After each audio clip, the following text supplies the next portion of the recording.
Boys and girls, it's a happy day indeed because it is science time again. I'm so excited. I hope you are too. Every time I do these videos, I get really excited because I think about all the cool things that I want to teach you about.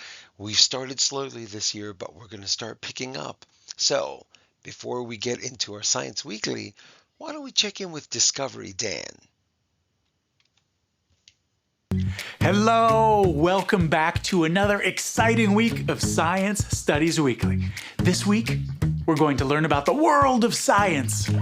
Sometimes we can just use our eyes to study the world around us, but sometimes we need tools to help us, like a magnifying glass. A magnifying glass helps us to see things close up, or a microscope.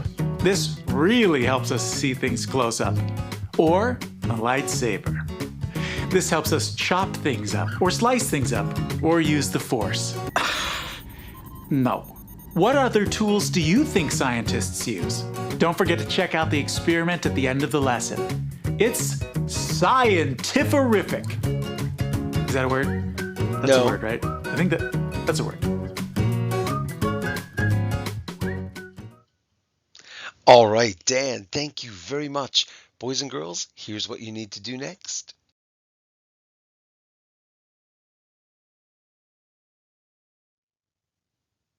You need to get this issue of the Studies Weekly. It's in your packet. You all have it. Okay, it's kind of buried in the middle. I don't know why they did that, but get this out, pause it, pause this video if you need time, go and get it. Okay, and hopefully you all have it now. Okay, and I'm going to read from the cover.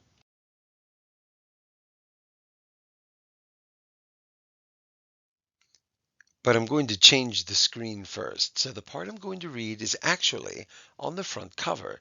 If you don't want to hear my voice, you can turn this down and just read it yourself. No problem.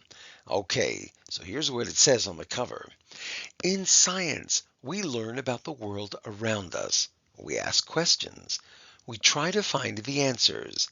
We talk to each other about what we learn. And we kind of talked about this last week, that in science, it's better to work together. It's better to talk about our work and see what answers we can find together. Have a lot of people thinking about something and working on it, you're going to get better answers.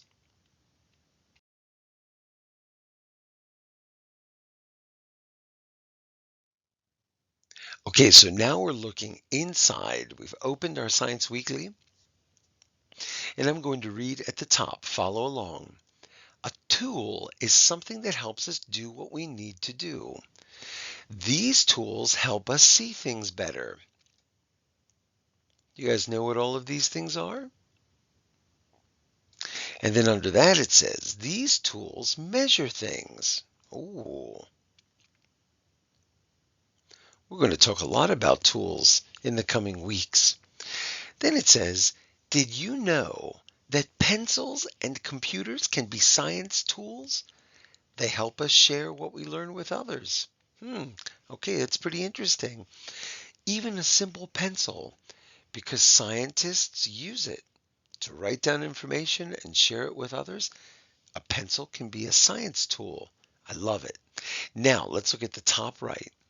In science, we carefully describe what we see and do. We tell each other exactly what happened.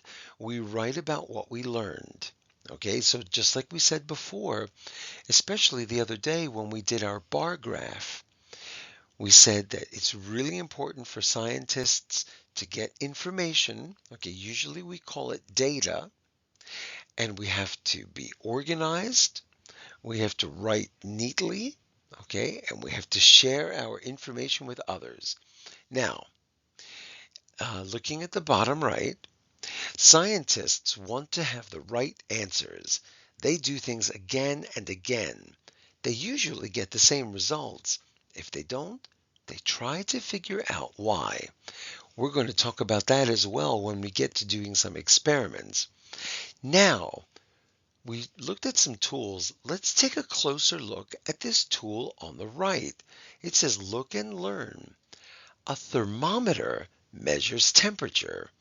Look at this thermometer and answer the questions. Now it'll be easier if you look at yours because it's kind of small here on the screen. But first of all, you'll see that there's an F on one side and a C on the other.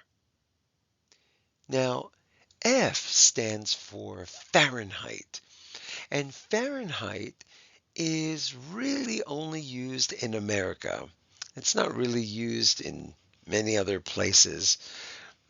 Sometimes it's used in Canada or in England, but really that was a long time ago, and they don't use it so much anymore. So Fahrenheit is what we use. Most of the other countries in the world use Celsius. Now, Celsius, that's what that C stands for. It also stands for centigrade. Now, we have two different ways of measuring. You're going to find out why C is so popular. But there's something cool about thermometers. Usually they have this red stuff in them, and that is mercury, a very, very, very dangerous liquid metal. You never want to touch it. You don't want to break open a thermometer ever. Please don't do that. But mercury is used because when the temperature changes, it moves. Okay? It responds to temperature change. So if you look very closely now, you'll see here that it says water boiling. When we reach 212 degrees Fahrenheit, water starts boiling. Okay? Now in Celsius, when water reaches 100 degrees Celsius, it starts boiling. 212 degrees Fahrenheit is the same thing as 100 degrees Celsius. It's just the numbers are different. Okay, but the heat is exactly the same. And when you get one of these numbers, your water is going to start bubbling and boiling. Okay, now the question here says, at what temperature does water boil? Well, what are we going to say? And we've got two blanks here, one for Fahrenheit, one for Celsius. Okay, take a moment and write it down. Do you have it? Okay, so if we look at our thermometer, we know that water boils at 212 degrees Fahrenheit. And it boils at 100 degrees Celsius or centigrade. Okay, now we can look down at the bottom. At what temperature does water freeze? Well, here it says 32 degrees, and over there it says 0. Okay, so fill in the lines here. Okay, water freezes at 32 degrees Fahrenheit, which we also can say is 0 degrees Celsius. Now, why do you think Celsius is so popular? Have any ideas? Okay, so let's take a look. It's so popular because it's so easy to remember these numbers. Look at that. 100 degrees Celsius. Okay, 100 is a pretty easy number to remember. So is 0. Okay, 32 and 212. They're not as easy to remember. Okay, so Celsius has got nice, easy numbers that we can work with. And the reason why Celsius is called centigrade, centi means 100, like centimeter, which we're going to talk about soon in math. And cent, when we talk about money, we'll learn that 100 cents equal a dollar. Okay, so cent means 100. Okay, let's move on.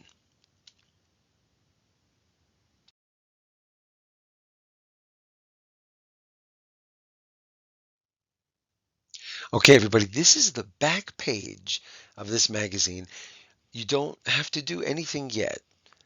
I'm going to bring a scale into a video lesson, and we are going to do this together. Okay, so just save it, keep your name on it, don't lose it, and we will do it together soon. But that doesn't mean you don't have any science work today. We're going to get to that in a minute.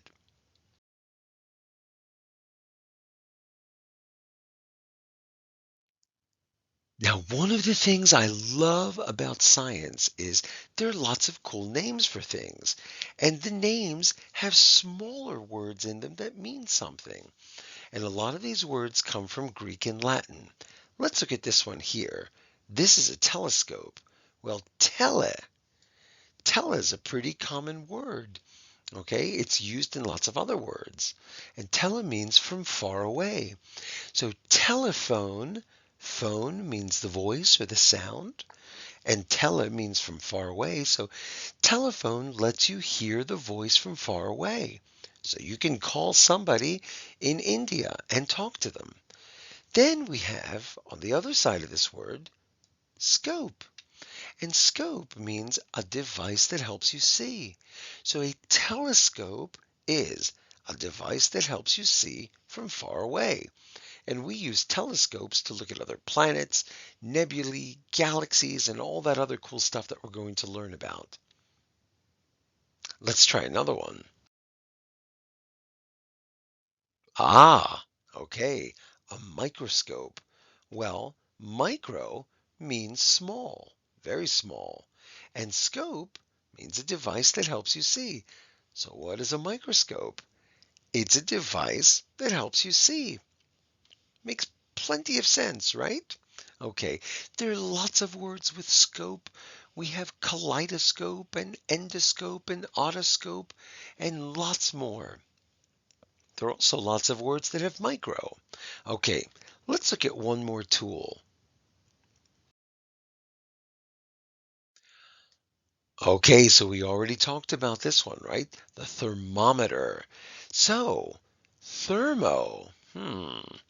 Thermo means heat, like your thermos can keep your drink or your soup warm. Okay, you can also keep it cold. If you wear thermal underwear, it keeps you warm when it's snowing outside. And meter means a counter. So a thermometer is something that counts degrees. It counts units of heat. It's so easy, right? Okay, so we're going to learn lots of long and difficult words because they're going to help us learn other words and build our vocabulary. Okay? All right, let's move on.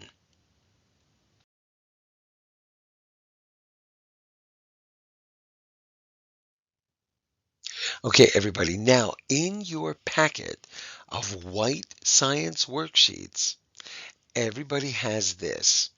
It was the same packet that had the tally marks that we did last time, okay? And this is probably the third or fourth page in, and all you have to do is, of course, put your name at the top and then draw a line from the picture to its correct name, okay? And then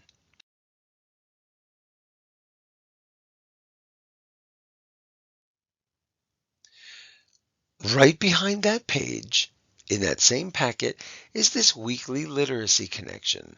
Put your name at the top and then answer all of these. And guess what? Number 5 is like a daily edit. So let's see if you can fix it. All right, boys and girls, that's it for science today. There's lots more to come. I hope you enjoyed this, and I hope you have a great day. The end.